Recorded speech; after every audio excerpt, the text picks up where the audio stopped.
Bonjour à tous et à toutes et bienvenue dans votre émission de jeunesse 50 minutes entre nous. J'espère que vous vous portez bien. Chaque année, nos villages se réveillent. Tambours, initiations, rites ancestraux, des rendez-vous qui, depuis des siècles, font qui nous sommes. Mais aujourd'hui, quelque chose a changé. Le téléphone a remplacé le griot, la story a remplacé le récit autour du feu. Entre transmission sacrée et effet de mode, entre respect des aînés et chasse au like, où est la vérité? Est-ce que les jeunes aujourd'hui vont encore aux fêtes traditionnelles parce qu'ils croient en leurs ancêtres, on va dire ainsi, ou parce que c'est tendance?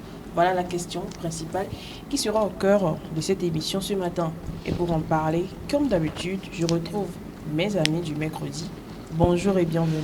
Bonjour Tata Brigitte. Comment est-ce que vous allez? De mon côté, un peu fatigué, secoué, mais bon, ça va, je me porte bien. D'accord. De mon côté aussi, ça va, je rends grâce à Dieu. Alors, c'est ta première fois sur ce plateau. Tu vas te présenter aux téléspectateurs. Ok, bonjour à tous, bonjour chers téléspectateurs. Moi, c'est Nyassono Fallon, juriste en formation, passionnée du journalisme plutôt, et je suis ici aujourd'hui pour répondre aux questions. Merci. Merci, mais c'est pas pour reprendre, c'est pas, on ne fait pas d'interrogatoire ici. Ok. C'est une émission, on est entre nous jeunes pour parler des D'accord, thèmes pour qui nous débattre. concernent. Voilà. Il va falloir qu'on discute comme tu fais d'habitude avec tes collègues, ou bien non, tes camarades étudiantes sur les reposoirs de l'université de Lomé.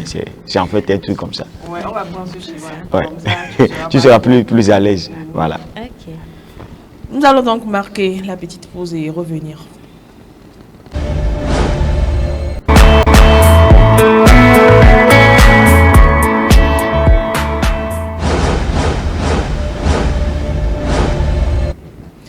C'est la période, que ce soit dans la préfecture de la Causa, des lacs, de Yoto, de Zio. Quand je dis Yoto, mes idées sont allées chez, comment appelle-t-on, Roger. Roger, Avec oui. le président, on lui fait un coucou de passage.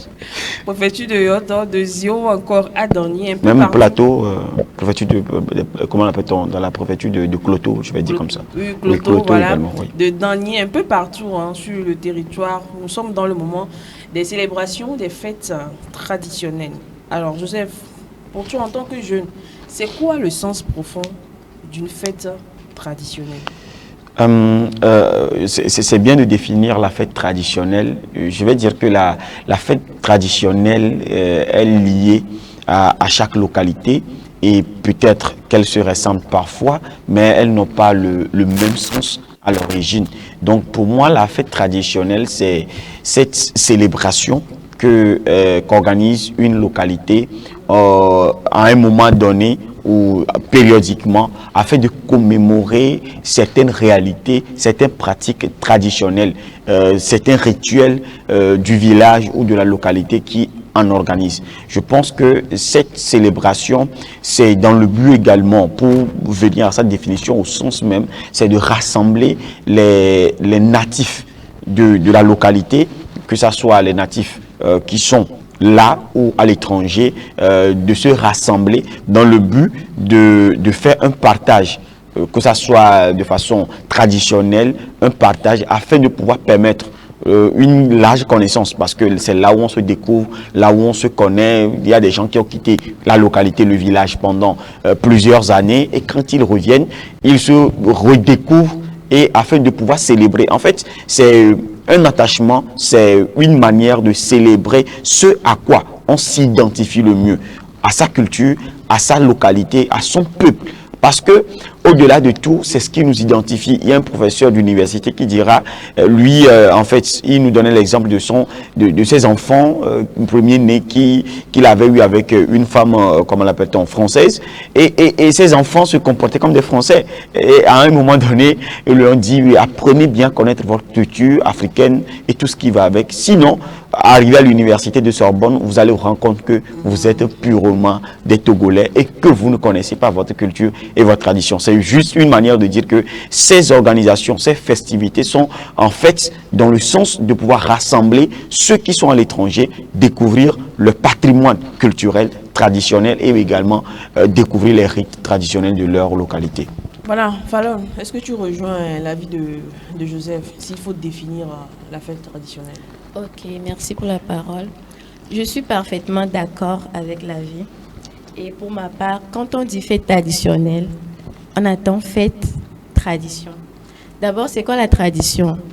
Pour moi, la tradition, c'est l'ensemble là, des coutumes, de pratiques et de valeurs transmises de génération en génération au sein d'une communauté ou d'un peuple. Et pour une fête traditionnelle, je dirais c'est une célébration, et célébration là, liée à la culture et aux coutumes d'un peuple ou d'une communauté qui se transmet de génération en génération. Et on peut dire qu'elle comprend les danses, les chants, les habits traditionnels pour célébrer leur histoire, leurs coutumes et tout. Donc, pour ma part, je dirais que c'est ça et je suis parfaitement d'accord avec le monsieur. C'est avec Joseph. Hein. Avec Joseph, désolé. Alors, on va essayer de connaître ton origine. Tu viens d'où? Moi, je suis béninoise et plaque Banaké. Donc, c'est pas au Togo? Non, c'est pas au Togo. Et c'est quoi la fête traditionnelle chez vous? Et plateau coach, non, Vicha. On le fait souvent sur Pentecôte. Lorsqu'on fait les Pentecôtes, la Chine, c'est et plateau coach, non, Vicha, au Bénin. D'accord. Joseph? Ouais. Je crois que c'est les plateaux, non? Non, j'ai fait les plateaux, mais normalement, je suis de Vaud. Voilà, donc Vaughan. chez nous, c'est Adjinou Cousin. Adjinou Cousin. Voilà, et ma maman a l'habitude de raconter lorsqu'on était dans les plateaux en ce moment-là. Quand la famille vont, ils reviennent, nous en fait, on n'y va pas chaque année. Et j'ai Adjinou Cousin, on lui permet au Kandi. C'est-à-dire.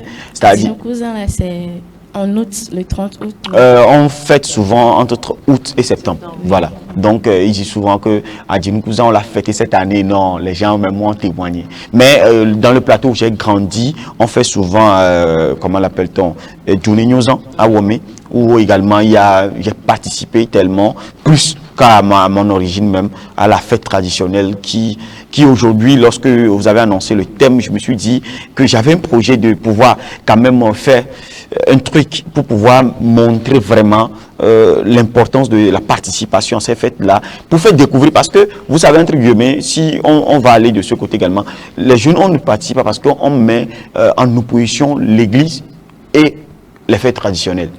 On diabolise cela de telle façon que participer à une fête traditionnelle, c'est en tout cas participer à des rites, comment l'appelle-t-on, sacrés, ou en tant que chrétien, je ne dois pas m'approcher, tout ce qui va avec. Mais moi, je voudrais quand même qu'on puisse désacraliser ces pratiques-là et faire comprendre que c'est un patrimoine à nous et qu'on devrait quand même participer. Alors, je ne voulais pas aller sur ce point, mais comme tu l'as prononcé, ou bien tu es venu sur ce point, on va l'aborder. Alors, aujourd'hui, nous savons qu'avant qu'on fête, bien l'apothéose même de la fête traditionnelle, il y a des cérémonies qui se font.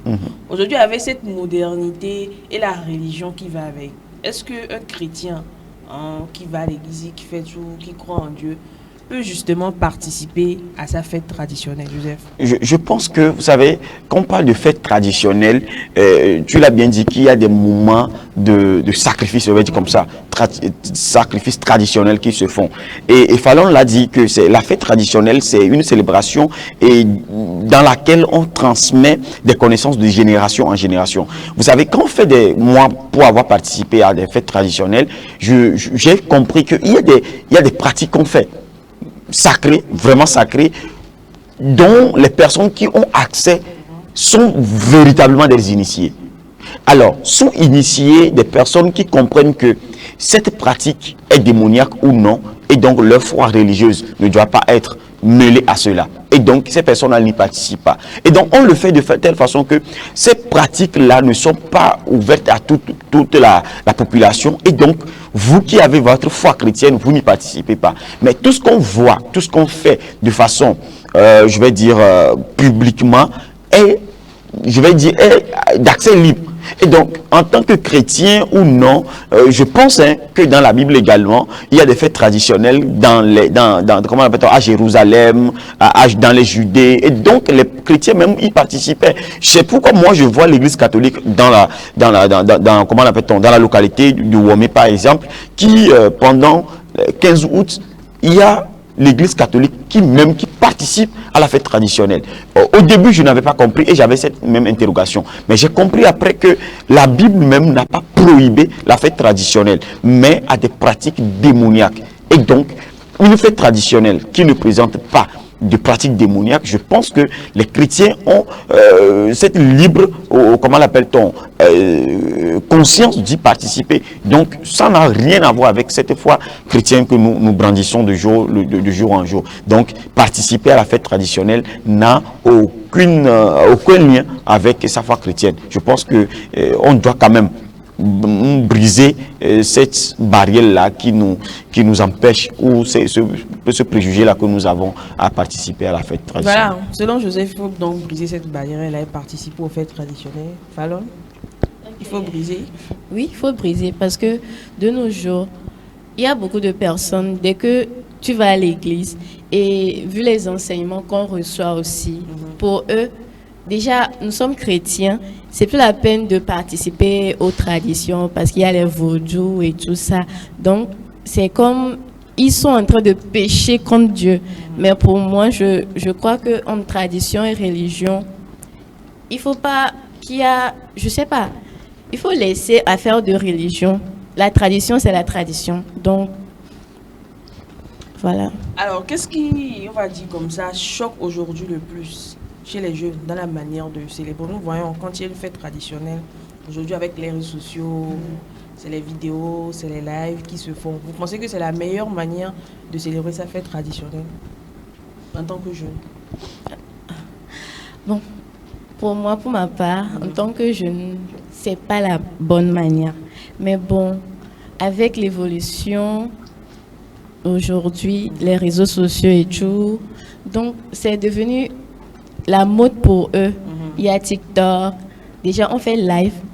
Pour eux, dès qu'il y a une fête quelque part ou bien il y a quelque chose, déjà avec leur téléphone. Les jeunes aujourd'hui sont tous accrochés à leur téléphone. Donc ils prennent, ils font des photos, des vidéos. Donc c'est pour eux une mode. Je ne sais pas s'ils ont réellement compris la signification de la chose. Alors, on va aller de manière concrète. Ici, là, on ne tourne pas autour du pot. Tu as dit ta fête traditionnelle. S'il faut fêter, dis-moi, raconte-moi un peu dans quelles conditions tu célèbres ta fête traditionnelle. Est-ce que j'ai une fois fêté même? Ah, tu n'as jamais fêté? Bon, j'ai fêté, mais jusque je ne suis pas allée. J'ai fêté au Togo. Ça se fête au Togo et au Bénin. Et comment parle-nous, comment est-ce que ça se fait? Ah, c'est une grande fête. Il y a les grandes personnes, d'autres qui viennent des autres localités, du Bénin, de la France. On se regroupe tous pour fêter la fête là, en fait. Donc, pour moi, tu dois le fêter avec un cœur et pas à faire de mots. C'est parce que je suis de là que je fête ça. Non. Oui, avant même d'y arriver là, je parlais tantôt des fêtes traditionnelles en lien avec la Bible. D'aucuns regarderaient l'émission, ils vont se dire non, on est en train de peut-être de confondre les choses. Vous allez savoir que il y a la Pâque qui se fête, et la Pâque est liée à une tradition. La Pâque, normalement, en fait, n'est pas pour nous les Africains, c'est lié au peuple d'Israël. Israël est un pays, Israël est une localité. Lomé est une autre localité. Lomé doit avoir sa fête traditionnelle. Mais parce que l'origine, la Bible et tout, nous faisons partie. Donc c'est pour cela que nous fêtons. Donc quand vous voyez même tout au long du livre de Lévitique, il y a des fêtes traditionnelles qui ont été faites, qui ont été célébrées. Donc là, ce n'est pas d'abord le truc là. Mais moi, je vais dire que la fête traditionnelle également, comme je le dis, comparativement à la Bible, c'est lorsque les Israélites ont quitté l'Égypte vers la terre promise, ils avaient eu une fête traditionnelle. Ce qui fait le lien avec la fête traditionnelle que moi j'ai déjà participé. Ah ouais, mais par exemple, dans quelles conditions on célèbre et pourquoi on célèbre cette fête traditionnelle? Vous savez, chez nous là-bas, dans les années, même avant, ça s'est arrêté vers les années 2005 à 2010, quand un roi meurt, il va falloir qu'on, moi-même je ne sais pas, mais il va falloir qu'on cherche la tête de quelqu'un pour l'enterrer. Je ne sais pas si tu as déjà ou bien vous avez déjà entendu parler de cette histoire, puisque nous sommes à la frontière du Ghana, où les Ghanéens, c'était leur pratique. Quand un roi meurt, il faut qu'on cherche la tête humaine couper la tête de quelqu'un. Et selon les dits, c'est que quand on rencontre la personne, ce sont les Asafo, bien les trucs là. Quand il rencontre la personne, il prononce des paroles incantatoires. Et donc, la personne rentre sous la terre et sa tête reste seulement. Et on coupe la tête et puis, bon, en fait, ce sont les histoires qu'on écoutait. Donc, on prenait la tête pour pouvoir, mais quand on a arrêté ces pratiques-là, c'est une manière à ce peuple-là de célébrer la délivrance de cette pratique-là. Donc, le jour de la fête, on organise, comment l'appelle-t-on, une scène pour pouvoir démontrer comment ça se passait en ce moment-là. C'est ce qui a fait comprendre que nous, moi aujourd'hui, je peux dire que c'est comme ça que ça se passait, puisque les gens qui ont déjà vécu l'époque-là, les gens même qui étaient même les pionniers, les garants de cette tradition-là, organisait le truc où, à la place publique, tout le monde venait, on stimulait la mort d'un roi et on habillait les gens comme on habillait en ce moment-là pour aller dans la forêt. On crée la scène de forêt où les gens y vont pour chercher la tête humaine pour pouvoir revenir enterrer le roi. Donc, ils tracent le chemin, la scène de bout en bout pour nous montrer que c'est comme ça que ça se passait. Mais actuellement que ça ne se passe plus comme ça, c'est de la manière dont ça se passait. Et avant également, comment on choisissait les rois. La manière dont on choisissait les rois, même le roi qui est là actuellement, il a été choisi quand il était en classe de 4e. C'est à l'école qu'on l'avait attrapé de force. La manière dont on intronisait les rois et tout ça là se passait dans la fête. Donc, ce qui fait que lorsque tu participes à cette fête traditionnelle, dont moi, je peux raconter de bout en bout l'histoire maintenant, demain, quand tu te retrouves dans un coin du monde au Canada et quelqu'un te dit, mais tu viens de quelle localité? Et tu le dis, et la personne commence par te raconter. Puisque, vous savez, les Occidentaux, les Européens, eux, ils sont curieux de découvrir ce que nous on fait ici. Et il commencera par te raconter cette pratique-là. Tu seras resté en tant qu'observateur de ta propre culture. C'est là l'importance même de participer à la fête traditionnelle. La personne te pose la question, c'est chez vous, quand on veut introniser les rois, c'est comme ça que ça se passe. Tu vas rester comme si tu ne sais rien, mais tu n'as jamais participé. Là, l'importance d'y participer. Alors là, c'est dans cette, comment l'appelle-t-on, structure que s'organisait la fête et que ça se participait. Donc, jusque-là, moi, je ne vois pas le côté démoniaque, le côté idolâtrie, le côté où on fait des sacrifices. Bien sûr, comment l'appelle-t-on, en dehors de tout ça, les personnes initiées se retrouvent, faire des sacrifices de bêtes pour pouvoir dire toujours que oui, nous sommes passés de telle pratique à telle nouvelle pratique parce que les choses ont changé, ainsi de suite. Donc, je pense que c'est comme ça que ça se passe et que moi, j'ai déjà vécu. Et ça relate vraiment l'histoire de votre localité, de la langue que tu parles, de la manière dont on a donné même le nom à ton village et tout ce qui va avec. Je me rappelle, pour la petite histoire, quand on était à l'université, on faisait le cours de la littérature africaine et là, notre professeur, actuellement professeur Chassim, elle nous a demandé d'aller faire la spécificité de notre, de faire les recherches sur la spécificité de notre localité. Et c'est ce qui m'a fait, qui m'a poussé à aller vers Vaughan pour aller chercher plutôt que d'aller à Womé où j'ai grandi, puisque je connais déjà la curiosité. Mon papa m'a donné des contacts. C'est là même que j'ai compris le nom de Vaughan. Pourquoi on a donné le nom Vaughan? Qu'est-ce qui s'est passé? À Koumape, là où je suis né? Comment ça s'est... Et là, je suis parti à la source. C'est ce qui fait même que j'ai participé même en septembre de l'année 2016 à l'organisation de la fête traditionnelle de Chine. Donc, je pense qu'il y a toute une raison, toute une panoplie de raisons pour pouvoir participer. Et c'est très important pour nous. Alors, nous sommes à l'ère du numérique, hein. Alors, Fallon, est-ce que les réseaux sociaux contribuent-ils vraiment à transmettre pas seulement la fête traditionnelle, mais la tradition de chez nous, ou bien plutôt ces réseaux sociaux-là tuent le sacré? Puisque nous l'avons dit avant qu'on est à la Potéo, il y a des cérémonies qui se font. Aujourd'hui, bon, je ne vais pas donner de nom, mais nous savons en pays Kabylie, par exemple, tout récemment avec les évaluations des cérémonies initiatiques. Et nous avons vu durant toute cette semaine des lieux qui étaient considérés comme sacrés aujourd'hui se retrouvent sur les réseaux sociaux TikTok. Tu penses que les réseaux sociaux, est-ce qu'ils contribuent vraiment à transmettre ce sacré-là ou plutôt ils tuent le sacré? Si les réseaux sociaux, transmettent-ils vraiment ce côté sacré de la fête traditionnelle ou plutôt ils détruisent? Pour moi, pour ma part, je dirais que oui. Il compte parce que aujourd'hui, les choses ont évolué. Et vu les réseaux sociaux, dès que tu cherches quelque chose, tu prends ton téléphone, tu vas sur TikTok, tu vas sur tu tapes ça, tu vois déjà. Bon, pour ceux qui n'ont pas participé et qui ont resté à la maison, mais qui veulent avoir une information de ça, je dirais que pour moi, oui, les réseaux sociaux comptent. Parce que dès qu'ils prennent les téléphones et vont sur TikTok, ils verront toutes les informations là-bas. Donc, ils seront informés. Du coup, les réseaux sociaux sont importants pour la diffusion des fêtes traditionnelles et tout.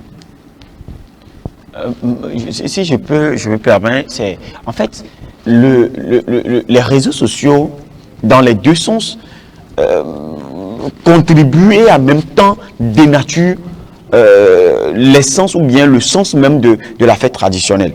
Je viens d'abord à la contribution. D'abord, lorsque je suis en Europe et que je n'ai pas pu participer à la fête traditionnelle de cette année, c'est la manière dont on expose les événements, les activités de cette fête sur les réseaux qui donne le sens de la contribution et qui donne également le sens que la fête ou bien l'organisation traditionnelle doit avoir.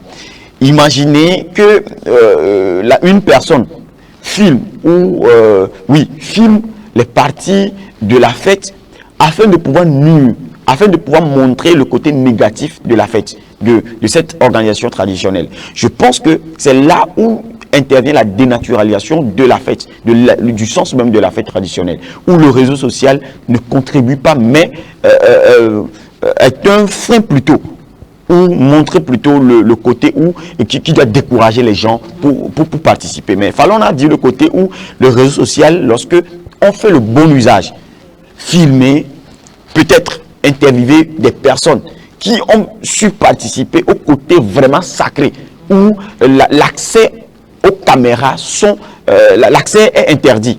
Pas les caméras où on ne peut pas filmer du coup.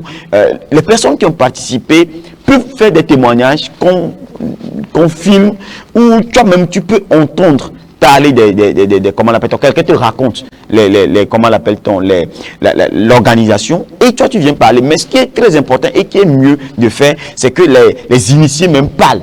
Quand l'initié même parle, il sait quel mot placer, quel mot ne pas placer. Mais si on te raconte, toi, tu peux dénaturer ce qu'on t'a raconté. Donc, je pense que quelqu'un qui est à l'étranger, qui n'a pas pu faire le déplacement pour participer, mais qui veut savoir comment la couleur de cette fête cette année, puisque à chaque fête, il y a quand même une couleur, des bribes d'informations qui passent pour pouvoir un peu pimenter la fête. Donc, pour pouvoir savoir, je pense que quelqu'un qui fait le bon usage de sa caméra, pour pouvoir, dans l'intention de relater les faits, afin que les gens de sa communauté puissent découvrir la fête dans le bon sens, je pense qu'il contribue et contribue véritablement à la divulgation dans le bon sens de la fête. Mais filmer les côtés, là où on tue quand même les bêtes, là où on fait des trucs que tu veux vraiment montrer que cette pratique est démoniaque, je pense que c'est là où on est en train de tuer la conscience et la participation des jeunes qui voient sur TikTok la fête. Il faut juste savoir l'utiliser,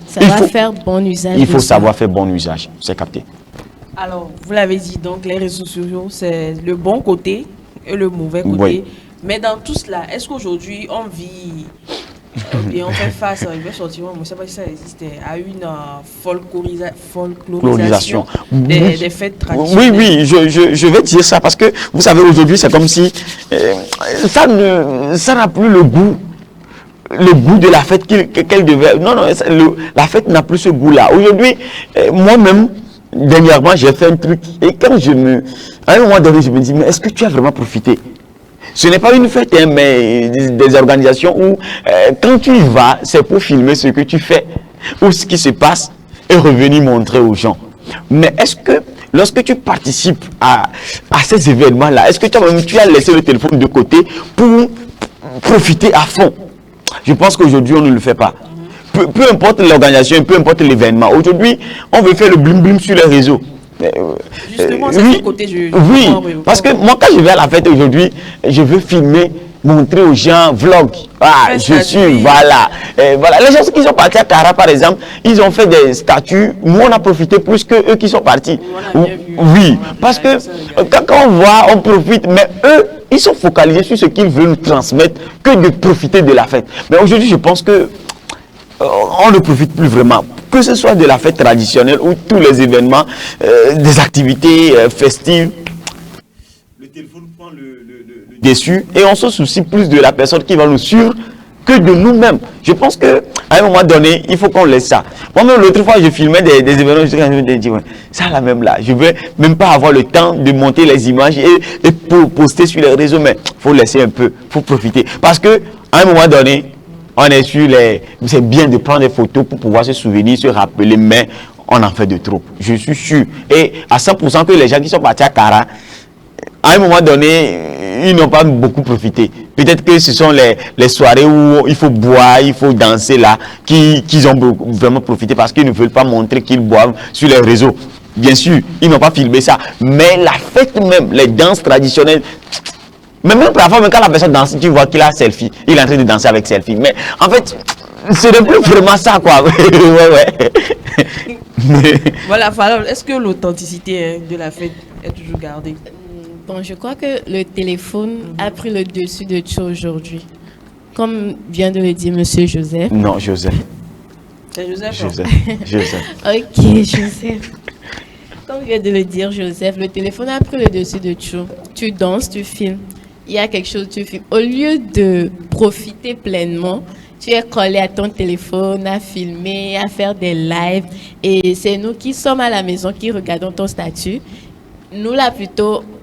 Comment nous vivons plus. Nous vivons plus. Ce que tu vis là-bas, nous vivons plus ça à travers tes statuts et tout. Donc, le téléphone a pris le dessus de tout aujourd'hui.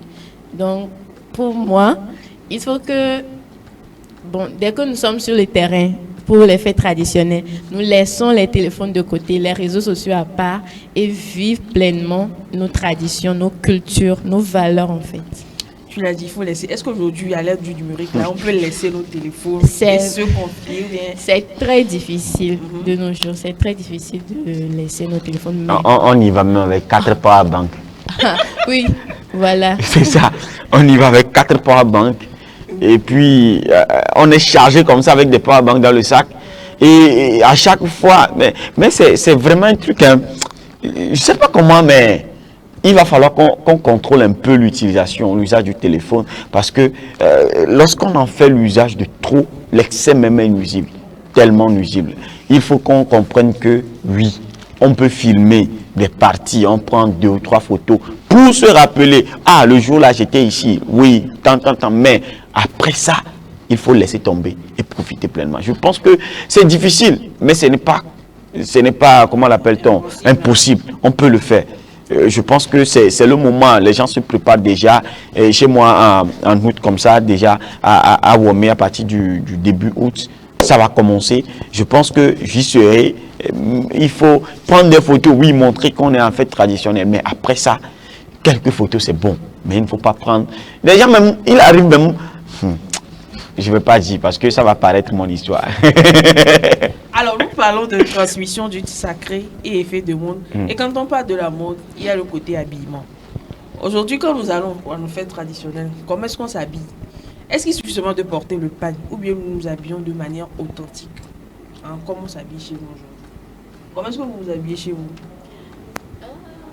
Il y a des pagnes, des trucs. Quel type de pagne? Le nom des pagnes peut-être? Ça. Je sais que je suis en train de toucher un point sensible. Ça là. Très sensible même. Ça là. Oui, des types de pagnes. Des types de pagnes, des bijoux, les chaussures, les éventails et tout ça là. Bon, tout de tradition qu'on peut porter pour faire des trucs traditionnels. Joseph, aujourd'hui, je crois qu'on fait plus du tradi moderne que du moderne. Oui, on fait du tradi moderne. Moi, je me suis dit que je suis en traditionnel, mais quel type de tradition je me suis allé? Oui, on fait plus de tradi moderne parce que, vous voyez, on ne peut pas aussi, nous jeunes, on ne peut pas aussi se défaire de la... On ne doit pas ce défait de la tradition, puisqu'on dit c'est au bout de l'ancienne corde qu'on tisse la nouvelle. Même si on veut tisser une corde moderne, il va falloir qu'on mette un peu de la tradition. Il y a des danses maintenant, on appelle tradi modernes, les danses tradi modernes et tout ce qui va avec.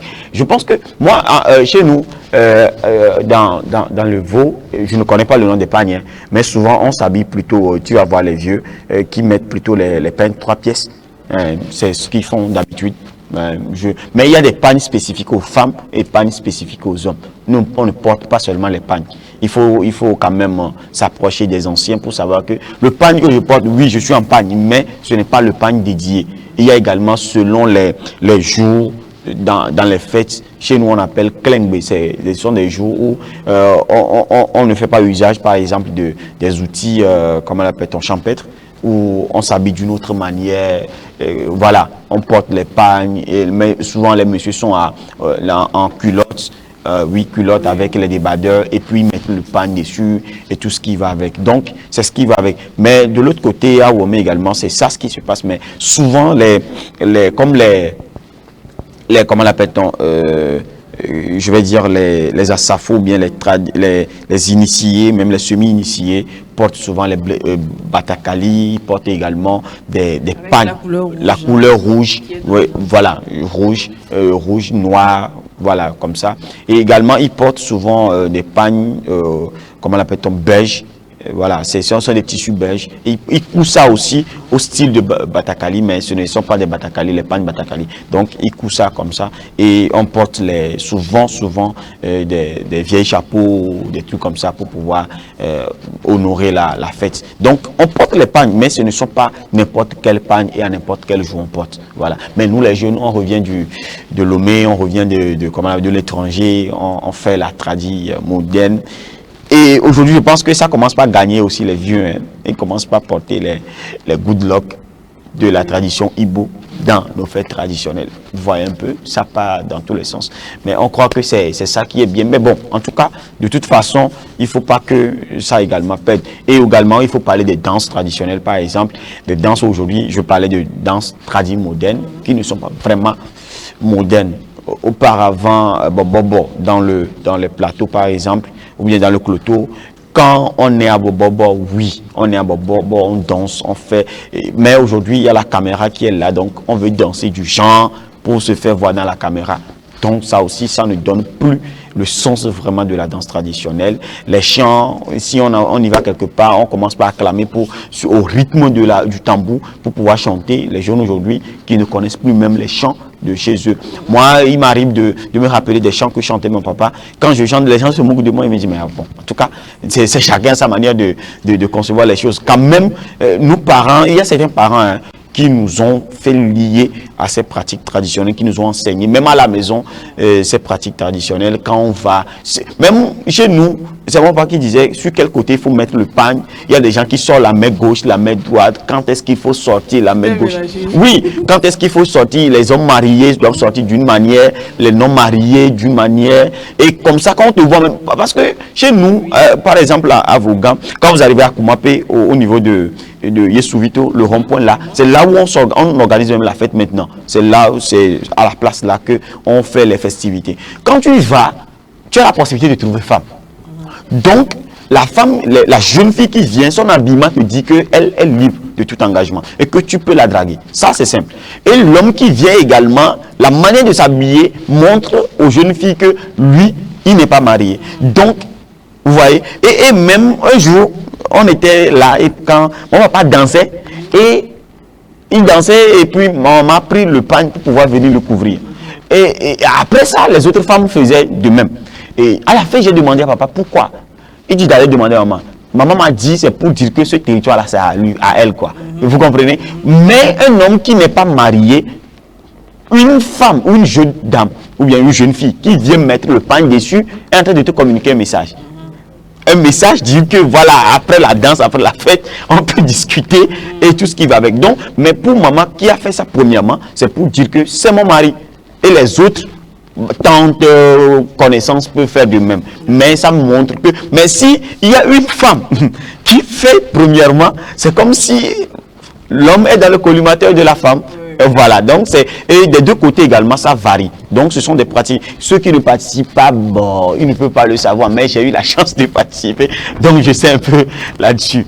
Alors, je me rappelle quand, il y a quelques années, on abordait ce thème sur le plateau de 50 minutes. Il y avait Joseph, il y avait Roger, il y avait Benjamin. Et puis il y avait une fille. C'était sa première fois. Donc, Benjamin, la fille était en panne. Puisque c'était un truc de traditionnel. Mais Roger vient en veste, costume.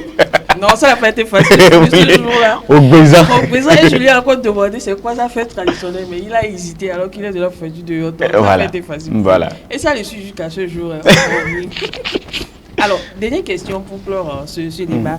Dans 20 ans, à quoi, c'est une supposition, hein. Je dis 20 ans, c'est loin même. Dans 10 ou 5, 15 ans, à quoi ressemblerait la célébration de nos fêtes traditionnelles? Est-ce qu'elle restera authentique, ou bien plus virtuelle, ou bien disparue complètement?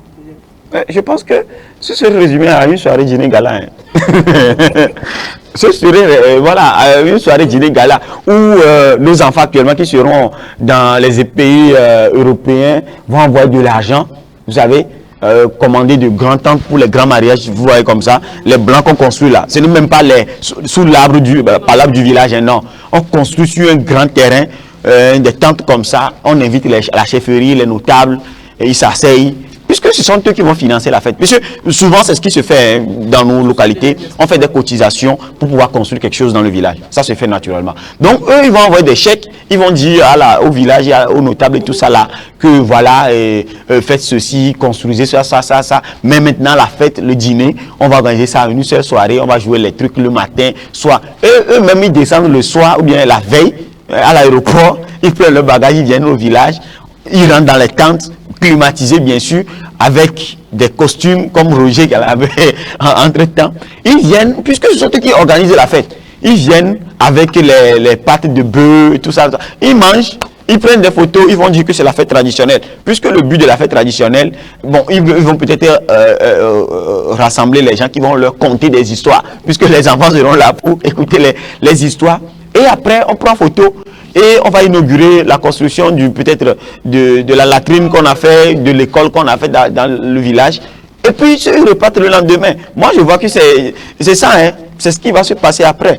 Ils prennent des photos et ça va se séparer. Parce qu'actuellement, même dans certains villages, on tend vers ces pratiques-là. Où à la fin, on rassemble la chefferie avec les personnes les plus importantes de l'étranger. Ils viennent, ils mangent de façon les plats copieux, délicieux, et ils partent. Donc, dans 10 ans, ce ne serait pas étonnant qu'on arrive là. Mais peut-être que cette émission va témoigner dans 10 ans. C'est ça, parce que ça tend vers ce niveau-là. Hein, ça tend vers, même s'il y a des gens, des garants qui sont toujours là pour pouvoir défendre, ils sont parfois contraints à l'imposition des personnes influentes qui veulent développer le village. Donc, c'est ce que ça va donner après. Fallon, je ne sais pas imaginer que ça serait dans quelques années. Et toi? De mon côté, vu l'allure des choses de nos jours, bon, dans 10 ans, c'est ça? Bon, je vais raconter monsieur Joseph, comme Joseph vient de le dire, dans 10 ans, tout le monde va se rassembler, comme un dîner gala, bien sûr, pas comme le faisaient nos ancêtres, bien sûr, mais d'une autre manière. On se rassemble, on mange ensemble, on rit ensemble, on fait tout ensemble, mais pas comme, parce que les choses ont changé en fait. Donc dans 10 ans, ça ne serait pas étonnant que les choses arrivent à ce niveau-là. Oui, voilà. D'accord. Je vais prendre mon mot de la fin concernant le thème, ce qu'il faut retenir de ce thème jeûne et fête traditionnelle, transmission du sacré ou du feu de monde. Oui, je pense que c'est important pour nous jeunes de participer à ces fêtes traditionnelles de notre localité et également si on a la possibilité de participer à d'autres localités. Parce que ça fait que nous pourrions défendre les pratiques traditionnelles, culturelles de notre localité et également comprendre celles des autres localités pour briser la frontière des préjugés que nous avons sur les autres localités, de la manière dont ils se comportent, de la manière dont ils font leurs choses. Donc je pense que nous jeunes, c'est encore les vacances, participons aux fêtes traditionnelles, mais laissez de côté la foi, participez et sachez selon le livre comment l'appelle-t-on, les Saintes Écritures. Faites le discernement de ce que vous ne devez pas voir ou participer selon votre foi chrétienne, mais participez parce que ça nous permet de connaître ce qu'a été notre localité, ce qu'est notre localité, et nous pouvons imaginer également ce que deviendra notre localité dans 5 ou 10 ans. Merci. Alors, bon, moi je dirais que si aujourd'hui les jeunes d'aujourd'hui ne participent pas réellement aux fêtes traditionnelles, c'est dû à beaucoup de choses. Premièrement, on peut voir les réseaux sociaux et la faute aux parents. Il y a certains parents qui ne transmettent pas nos valeurs, ne rencontrent pas les histoires, n'amènent pas les enfants au village pour vivre ça. Et il y a la faute aux parents, les autres rurales même. La modernisation, le changement de mode de vie. Et donc, pour moi, je dirais que c'est très important de participer à ces fêtes-là. Et ça sera travail des parents. Que nos parents nous conduisent dans nos localités, dans nos villages pour connaître réellement oui, les histoires de nos pays et tout. Donc, c'est très important aux jeunes de participer aux fêtes traditionnelles et de laisser à côté les réseaux sociaux, vu qu'aujourd'hui, nos modes de vie ont changé, vu l'apparition des réseaux sociaux, des TikTok. Et donc, c'est très important de participer aux fêtes traditionnelles. Et de se concentrer sur l'essentiel.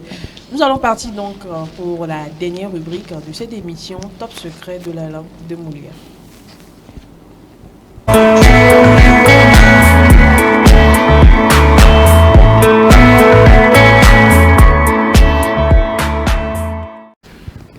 Top secret de la langue de Molière, chers téléspectateurs, c'est le moment pour nous de prendre le calepin, de prendre de quoi noter et pouvoir noter ce qui suit. Aujourd'hui, nous allons passer premièrement pour la citation du jour.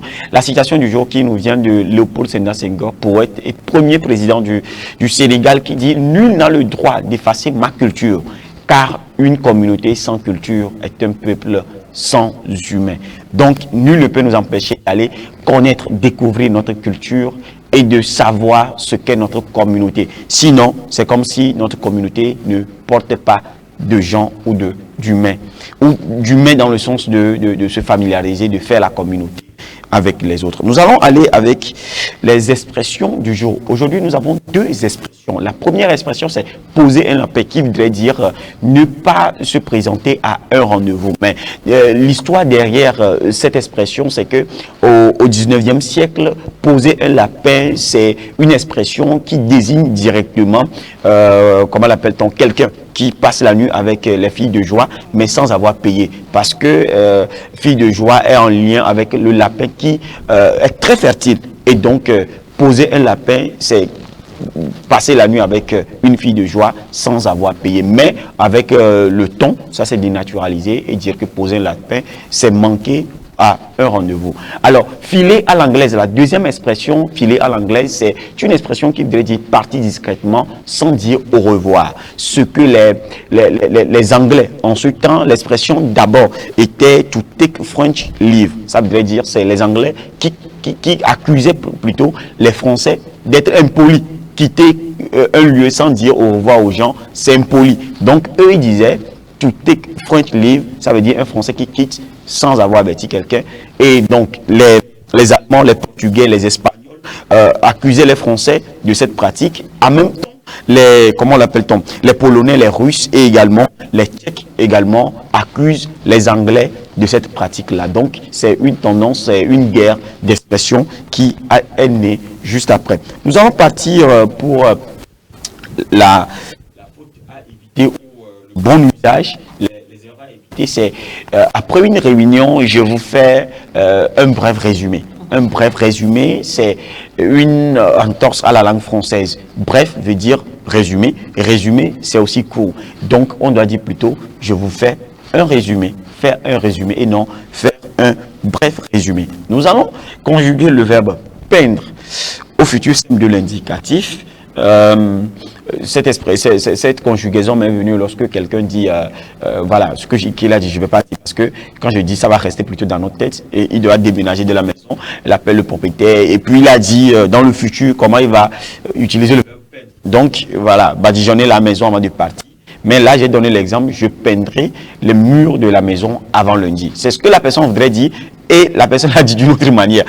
Ça m'a un peu choqué, je me suis dit, voilà. Donc, au futur, on dit, je peindrai, tu peindras, il peindra, nous peindrons, vous peindrez, et il ou au pluriel, peindront.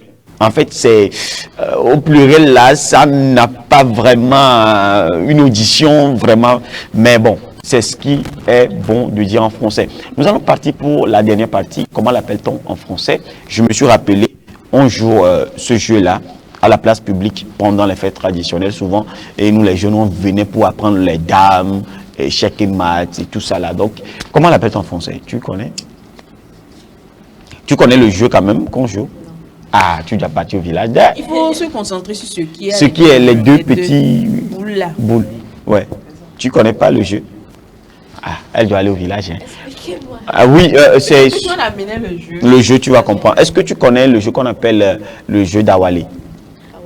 Ah, tu connais pas. Donc ça, c'est les grains d'Awalé qui a donné son nom au jeu. Donc c'est Adito. Tu sais pas si tu connais. Voilà, c'est ce qu'on appelle en français le jeu d'Awalé, c'est Adito. Maintenant, c'est les trucs là, Adila, qui est dedans, les trucs qui sont dedans, qu'on appelle les grains d'Awalé.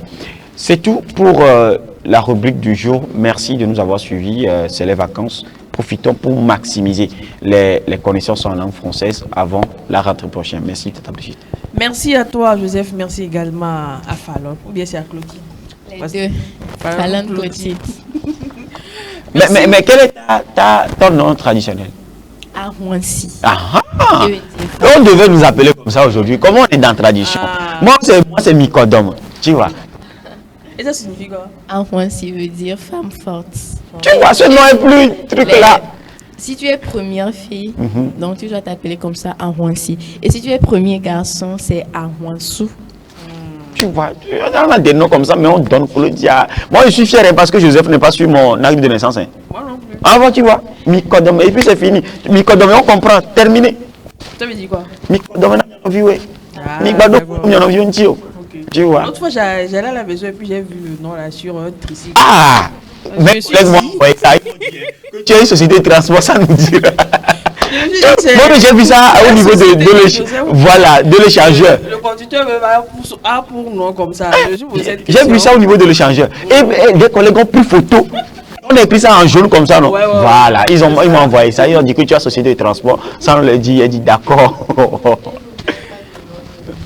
Yo. J'ai un nom authentique et c'est ça qui est sur ma naissance. Sur ma naissance, c'est Bayakassan, Afi, les Bem Béni. Les Bem Béni, ça signifie quoi? Ça a deux sens. Les Bem Béni, ça peut être que ça reste en vous.